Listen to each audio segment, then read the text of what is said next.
হঠাৎ বিশ্বনবী দেখলেন আকাশের সূর্যের আলো ক্ষীণ হতে শুরু করেছে, কমতে শুরু করেছে। তিনি খেয়াল করে দেখলেন এর কারণ সাইয়েদনা জিব্রাইল বিশাল ফেরেশতাদের বহন নিয়ে পৃথিবীতে নেমে আসছেন। পড়েন সুবহানাল্লাহ। এসে বললেন, ইয়া রাসূলুল্লাহ, আমি 1,40,000 ফেরেশতা নিয়ে নেমে এসেছি। আপনি কি জানেন না, ঠিক একটু আগে মদিনাতে আপনার এক প্রিয় সাহাবা, তার নাম হচ্ছে মুআবিয়া ইবনে মুআবিয়া আল মুজানি, একটু আগে শেষ নিঃশ্বাস ত্যাগ করেছে। বিশ্বনবী বললেন, ইন্না লিল্লাহি ওয়া ইন্না ইলাইহি রাজিউন। সাইয়েদনা জিব্রাইল বললেন, ও নবী, আপনি কি আপনার প্রাণের সাহাবীর জন্য গায়েবানা জানাজা পড়বেন না?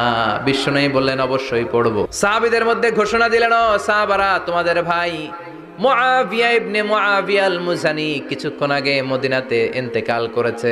সবাই বাইরে বের হয়ে আসো, এই মাত্র আমরা, এই মুহূর্তে আমরা গায়েবানা জানাজা পড়ব। বিশ্বনবী